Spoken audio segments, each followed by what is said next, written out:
one of the things that's really important to me is to always kind of look at, great people who have done great things and been through extreme experiences and try and find out what I can take from such expertise or such immersion in an experience, right? Because I don't know that I could have a life like that and then a life like this and a life like this. It'd be amazing if we could grab all the juice out of it.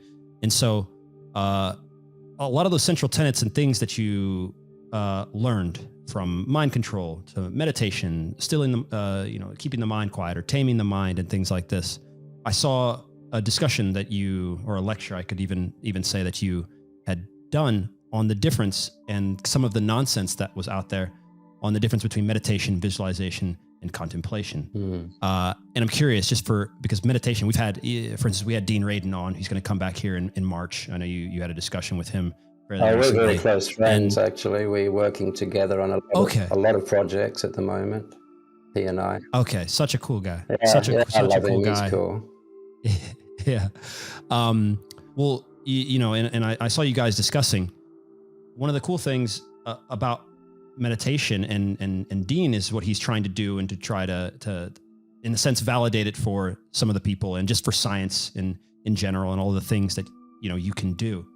Could you explain, because I don't think we'll have anyone better to come on and explain what is meditation, how to take it up as a process, and why? Okay, let's go back to the beginning of your first question. There's about 3 questions there. Well, what is meditation? Meditation, the first thing that people don't understand with meditation is the end result. Meditation isn't the practice. When you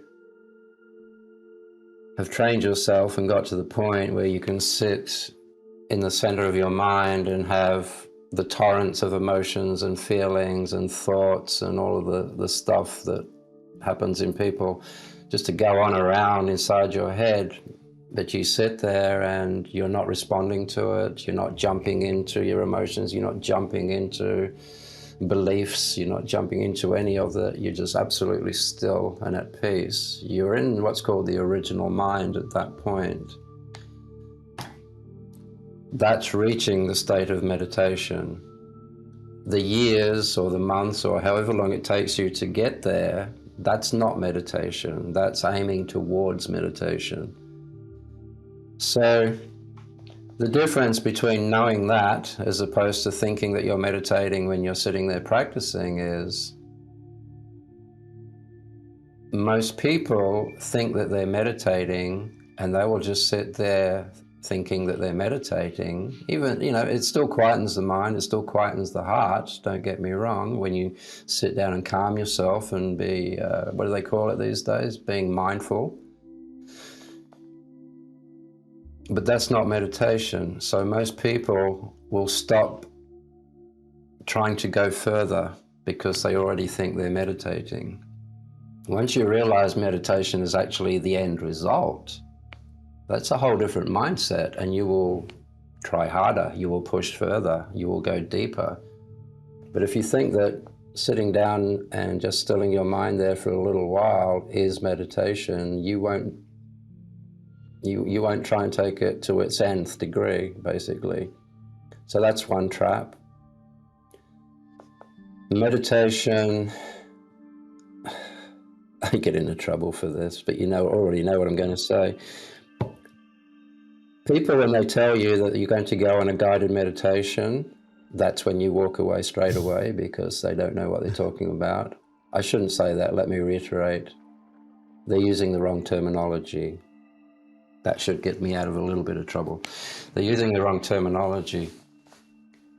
What I've just explained is meditation. You sit there and you don't move. You don't respond to things that are coming and going and trying to hurt you and tickle you and move you and all of these things inside. Anger, hatred, racism, all the things that makes life horrible for us. When you can sit there unmoving, you are in the state of meditation. Therefore, guided meditation doesn't make sense. It just doesn't. There's nothing to guide. It's a matter of being still. You can't guide someone to be still. That's silly. However, guided visualization is what people call guided meditation. Guided visualization is extraordinarily powerful in a different way. Your brain speaks in pictures. It doesn't understand grunts at all. The monkeys that we inhabit, they understand grunts because we've been grunting for millions of years at each other and at other things. But the brain doesn't understand the grunt. What I mean by that is you will have an intention to say something like, I love you. That's your intent. You want to express that to somebody.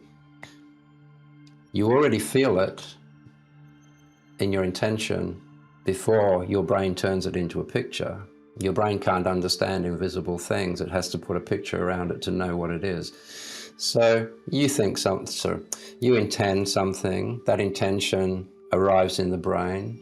The brain will turn that into a picture form. It will then turn the picture form.